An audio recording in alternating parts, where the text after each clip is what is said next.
E aí galera que acompanha a Multi TV Maringá pelo canal 24 da NET, está começando mais um RNX, o seu RNX de número 39, o Ripa na Chulipa, o pequeno programa de esportes aqui da Multi TV Maringá. Um pequeno espaço onde a gente comenta os principais assuntos, os assuntos que foram destaque no mundo esportivo ao longo da última semana. Vamos começar aqui o RNX de hoje falando de Copa do Mundo, obviamente. Até a minha patroa estava falando ontem à noite para mim, na noite de segunda-feira. Tem que falar de Copa no RNX, porque está todo mundo falando de Copa. E deve ser mesmo, porque enfim, ela que não acompanha nem esporte, muito menos futebol, está querendo falar de Copa do Mundo. Estava destacando para mim uma reportagem muito legal que saiu na Folha de São Paulo, no caderno de tecnologia, o caderno chama Tech. Se vocês tiverem a chance, deem uma olhadinha lá. Falando da qualidade das transmissões para a Copa do Mundo, a diferença de delay. Delay é aquele pequeno intervalo que a gente tem entre, no caso da televisão, né? Tem duas situações em que a gente chama de delay. A diferença de tempo entre o áudio e o vídeo, e a diferença de tempo entre o fato acontecendo em si e quando a transmissão desse fato chega até a sua casa. Nesse caso, a gente está falando dessa segunda alternativa, de quanto tempo demora para a transmissão do fato chegar até a sua casa.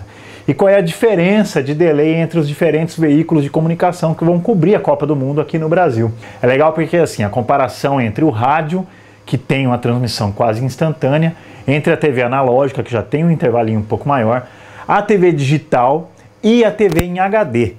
E essa diferença começou a aparecer bastante na Copa já de 2010. Era muito legal porque a gente via muitos relatos, assim, muito legal não, né? Legal para quem estava assistindo na TV analógica, por incrível que pareça, porque assim, a gente viu vários relatos na imprensa, inclusive, falando de gente reclamando que estava assistindo aos jogos da seleção em um canal digital e via a vizinhança, por exemplo, ouvia a vizinhança gritar gol antes de acontecer o gol na transmissão digital, porque a TV analógica era mais rápida nessa transmissão. E isso deve se acentuar agora em 2014, porque as transmissões em HD têm esse delay ainda maior e muita gente vai assistir também os jogos por streamings de internet, em que o delay é ainda maior que o HD. Então a gente vai ter essas diferenças, esses intervalinhos aí entre o fato em si e a chegada da transmissão desse fato em casa. Então se você estiver assistindo em HD, por exemplo, e escutar uma gritaria no seu vizinho, pode saber que é um lance importante, muito provavelmente gol. Se o vizinho estiver assistindo na TV analógica ainda, vai saber antes de você. Então não aposte em gols do Brasil aí com o seu vizinho, porque ele vai ficar sabendo um pouquinho antes de você. Outra coisa que eu acho que é legal a gente destacar no RNX de número 39 são os protestos aí que receberam a seleção brasileira na chegada à Granja Comari. Granja Comari é o centro de treinamento da seleção, fica lá em Teresópolis, no Rio de Janeiro. E a seleção se apresentou nessa segunda-feira passada, agora para começo dos treinamentos aí para a Copa do Mundo. Faltando 16 dias para a Copa, né? Começaram os treinamentos. É muito protesto, mais ou menos umas 200 pessoas aí, o que na opinião do Parreira era pouca gente, mas como é que a gente vai considerar a opinião de alguém que acha que gol é só um detalhe no futebol, né? Enfim, 200 pessoas protestando, recebendo a seleção com protestos. E o curioso é que assim, o protesto não era necessariamente contra a seleção brasileira. A gente vê um tom mais ou menos desse de não vai ter Copa aí. Porque as pessoas estão querendo usar a Copa e a seleção brasileira como uma forma de chamar atenção para as reivindicações aí de nível social do Brasil. Não sei se isso seria perfeitamente justo. Eu acho que é legal a gente usar um evento que chama a atenção da mídia mundial para ter atenção para as nossas reivindicações, sem dúvida nenhuma.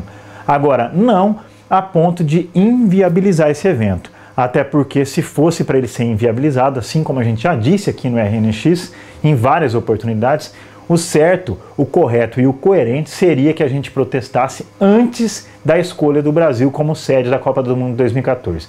A escolha foi feita lá atrás, lá em 2007, e ninguém protestou contra a escolha do Brasil. Então agora eu não sei se é o momento mais apropriado para a gente fazer isso. A gente tem que cobrar, sim, transparência nos investimentos de dinheiro público aí nos estádios, na estrutura e infraestrutura construída para atender todo o complexo turístico, todos os turistas que vão visitar o Brasil nesse período. Tem que cobrar lisura em todos esses processos, mas daí a tentar inviabilizar a promoção da Copa, eu acho que já é um pouco de apelação demais, até porque a gente perdeu o tempo de fazer isso. O tempo seria há 7 anos e não agora. gorduchinha. E no RNX da semana passada a gente falou aqui da final da Champions League entre Real Madrid e Atlético de Madrid, disputada em Lisboa. Real Madrid, pela 10ª vez, o maior campeão da história da Liga dos Campeões, 10ª vez campeão, com uma goleada que só saiu na prorrogação, muito em função da retranca, do ferrolho montado pelo Diego Simeone no Atlético de Madrid. E eu estava conversando com o Vanzo, nosso cinegrafista, agora em pouco, que antes da gente começar a gravar o RNX, o que expôs aquela situação de jogadores do Atlético de Madrid se arrastando em campo já na prorrogação, já sem condições de jogar. Não é tanto uma diferença física com relação ao Real Madrid, porque os jogadores do Real Madrid de fato mostravam que estavam um pouco mais inteiros, mas sinceramente não acredito que isso era uma diferença de condicionamento físico. Acho que isso tem muito mais a ver com a diferença técnica mesmo entre os dois times. O Atlético de Madrid teve que se dedicar muito mais em campo para conseguir segurar o Real Madrid e por isso se doou mais, se cansou mais o time. Então isso, claro, obviamente ia trazer uma consequência se o jogo chegasse na prorrogação como de fato chegou. E aí o Real Madrid, que jogou sempre no mesmo ritmo o jogo inteiro, conseguiu se sobressair nesse momento, porque tem um time tecnicamente muito superior, não necessariamente fisicamente. E aí saíram lá os 4 gols já logo até o final do jogo. Cristiano Ronaldo fez aquela ceninha, né? Estatísticas do Cristiano Ronaldo: 3 poses para bater falta, 38 olhadas lá pro telão do estádio e gol de pênalti, e ele comemorando como se ele tivesse sido responsável pelo título do Atlético de Madrid, né? Vamos devagar, né, Cristiano Ronaldo?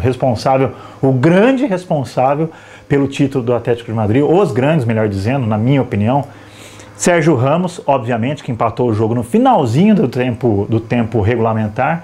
Marcelo, que entrou no segundo tempo e mudou completamente o panorama do jogo, deu outra dinâmica para o Real Madrid. E o técnico Carlos Ancelotti, que fez essa leitura e promoveu essas alterações aí de forma a mudar a dinâmica do jogo. Então assim, Cristiano Ronaldo, que não fez absolutamente nada o jogo inteiro, bateu um pênalti que pelo menos deu a chance dele tirar a camisa e fazer todas as menininhas suspirarem aí, né? Tava acompanhando o jogo pelo Twitter, inclusive, nesse momento, até alguns dos comentários que eu estou fazendo aqui, por favor, não me levem a mal, mas escrevi muitas dessas coisas lá no Twitter também. Se vocês entrarem lá no RNX Multi TV, vocês vão ver. E tinha muita gente comentando com um certo deslumbre até o jogo. O melhor jogo de todos os tempos, tô aqui comendo unha. Pessoal, por favor, né, vamos parar de pagar pau um pouquinho para os europeus. Legal, foi um jogo bom, foi um jogo bem tenso, até reconheço, mas o melhor jogo de todos os tempos, vamos devagar. Eu, que nem tenho tanta história assim, nem tenho tanto acompanhamento de futebol assim, comecei a acompanhar de fato futebol com mais afinco a partir do começo da década de 90, já vi centenas e centenas de jogos muito melhores do que esse da final da Champions League. Para citar só 2 exemplos, e vou dizer aqui por que eu estou citando só esses 2, porque eu sou São Paulino e o cinegrafista, o Vanzo, é palmeirense. A gente teve o São Paulo do Tele Santana de 90 a 95, que fazia 90% dos seus jogos de forma realmente espetacular. E daí que surgiu uma grande rivalidade com o Palmeiras na década de 90, justamente porque quando a Parmalat aportou dinheiro no Palmeiras, com a direção técnica do Vanderlei Luxemburgo, foi quando o Vanderlei realmente explodiu para o futebol. Ele tinha sido campeão paulista com o Bragantino, foi contratado pelo Palmeiras, e aí estourou para o futebol nesse momento, porque montou um belo de um esquadrão também. O Palmeiras também fez jogos memoráveis um pouquinho para frente dessa época aí, a partir de 93, 94, 93 foi quando foi campeão brasileiro, inclusive. Então assim, jogos espetaculares, inclusive finais de campeonato paulista entre São Paulo e Palmeiras, jogos assim aterrorizantes, uma coisa de louco, era um jogo muito legal mesmo. Então, pessoal, esse pessoalzinho que está assistindo mais jogo pelo Twitter do que pela televisão, vamos devagar aí com essa coisa de jogo mais espetacular de todos os tempos, porque bonito mesmo de fato o jogo não foi.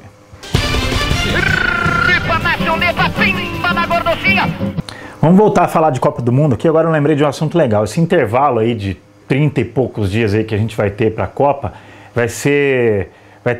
deve trazer bem provavelmente algumas surpresas aí. Se você continuar acompanhando o noticiário dos clubes de futebol, em especial no Brasil, você vai ver que os clubes vão continuar se movimentando aí para negociar jogadores. Tem 2 destaques aqui que eu acho bem legal a gente falar. Um é o Fernandinho, que tá lá, ex-São Paulo, tá no Atlético Mineiro, jogou bem no Atlético Mineiro, teve boas passagens lá, substituiu o Bernard no ano passado no esquema tático lá do Cuca e foi muito bem. Claro, só não na final do Mundial de Clubes, né? No Mundial de Clubes, mas enfim, isso aí é passado já para a torcida do Atlético. Fernandinho, que na minha opinião é um bom jogador, inclusive pau a pau ali com o Gareth Bale, como diria Milton Neves, Gareth Bale é só um Fernandinho com grife. Concordo em absoluto com o Milton Neves nesse caso, mas enfim, tem alguns diretores do Flamengo já estão trabalhando para tentar levar o Fernandinho para o Flamengo, que eu acho que seria uma excelente contratação, visto que o time do Flamengo é um time bem do meia boca aí. Enfim, a gente viu os últimos resultados aí, perdeu de 2-0 para o São Paulo lá no Maracanã, empatou na última rodada agora 0-0 com o Santos. Ney Franco mal começou o trabalho, já está sendo pressionado. Agora vamos lá, né? Não dá para cobrar muito um técnico com um elenco ruim do jeito que está o elenco do Flamengo. Vamos ver se traz o Fernandinho. Agora, um jogador só também não vai resolver muita coisa. Outra negociação de destaque, aí acho que é legal a gente falar também, é do Lugano, zagueiro uruguaio que jogou no São Paulo entre 2003 e 2006, virou ídolo do São Paulo pela raça, pela dedicação em campo. Foi dispensado do West Bromwich, um time que vocês vão lembrar que eu já falei aqui no RNX, onde jogava o Anelka. Foi dispensado do West Bromwich, o Anelka, porque fez um gesto antissemita lá numa partida do campeonato inglês. Diego Lugano foi dispensado também, bem provavelmente, isso ainda não foi oficializado, a imprensa não expôs isso de fato, mas muito provavelmente por deficiência técnica, e agora está sem contrato, vai jogar a Copa do Mundo pelo Uruguai sem time, e aí a torcida do São Paulo já começou uma movimentação para tentar trazer o Diego Lugano para o São Paulo. A gente sabe que o São Paulo tem uma deficiência grave na zaga, não sei sinceramente se o Lugano seria a solução para isso, porque um zagueiro que já foi dispensado com 33 anos, né, e que foi dispensado de um time de médio porte, um time bem meia boca também, vamos falar bem a real, do campeonato inglês, não sei se teria condições de colaborar em alguma coisa para a zaga do São Paulo. Claro, essa negociação vai depender de ele aceitar uma redução drástica de salário. Lugano passou pelo Fenerbahçe da Turquia, passou pelo PSG, estava na Inglaterra, passou pelo Málaga também antes de ir para a Inglaterra, ganhando um altíssimo salário, porque era uma estrela de nível mundial. Não vai ganhar, obviamente, esse mesmo salário do São Paulo, porque a gente sabe que o São Paulo tem uma política de pagar ali entre 300 e 350 mil reais o teto de salário ali dos jogadores do São Paulo. Acho que o Allan Kardec talvez esteja ganhando um pouquinho mais, mas na casa dos 400 mil reais. Ninguém no São Paulo ganha mais do que isso. E Maringá, que desde o ano passado voltou a ter um time na Superliga de Vôlei, o Moda Maringá, agora vai receber jogos da Liga Mundial de Vôlei. Muito provavelmente por atuação política ali do Ricardinho na confederação. Aqui é muito legal, né? É legal a gente ter jogos da magnitude do que é um jogo da Liga Mundial de Vôlei aqui em Maringá. Dia 29, dia 30, nessa quinta e sexta-feira, agora na próxima quinta e sexta-feira, Brasil e Polônia. O Brasil, a seleção brasileira, inclusive, vem de resultados negativos, perdeu os 2 primeiros jogos da Liga Mundial na estreia da Liga Mundial para Itália, lá em Jaraguá do Sul, em Santa Catarina. Foi mal, quer dizer, tem que recuperar espaço, recuperar tempo perdido aí nesses 2 jogos contra a Polônia. E vamos aproveitar então a realização desses 2 jogos aí da Liga Mundial de Vôlei aqui em Maringá para fazer um sorteio aqui no RNX. Eu vou propor um desafio para vocês, os 23 telespectadores aí do RNX, concorrência de 23 candidatos por vaga. A gente vai sortear aqui pelo Twitter do RNX, vamos fazer um concurso cultural, olha só, pelo Twitter do RNX. A pergunta é o seguinte, pergunta difícil, hein? Quais são os 3 ginásios do país, os únicos 3 ginásios do país que são climatizados? Quais são os únicos 3 ginásios do país que são climatizados? Responde lá, retuita RNX Multitv, @RNX Multitv, e responde essa pergunta. Primeira resposta correta ganha um ingresso para o jogo do dia 30, para o jogo de sexta-feira, às 14h45, lá no Chico Neto. Já dei uma dica aí para você, hein? Enfim, retuita RNX Multitv, a primeira resposta correta que chegar aqui, os 3 ginásios climatizados do país, hein? Quais são? Ganha o convite. O convite você pode buscar o convite lá na portaria da MultiTV Maringá, e da Mix, da Rádio Mix também. Deixa eu até mandar um abraço pro pessoal do Twitter aqui, porque eu estava comentando que eu comentei bastante no Twitter a final da Champions League, e o Fabrício Xerife retuitou Aleluia, irmão. Um retweet, mais um retweet depois de uns 8 ou 9 meses aí lá no Twitter do RNX. Um abração pro Fabrício Xerife, começou a seguir a gente também. E aproveita você que está assistindo aí o RNX e segue a gente lá também no Twitter. Mais uma vez, RNX Multi TV. Pessoal, a gente vai ficando por aqui. Fica aqui o convite mais uma vez para você aproveitar o Twitter para mandar o seu recado aí, para conversar com a gente, para mandar sua sugestão de pauta, para participar das nossas promoções. Vou tentar fazer mais aqui, prometo para você. Um abração para todo mundo e até semana que vem.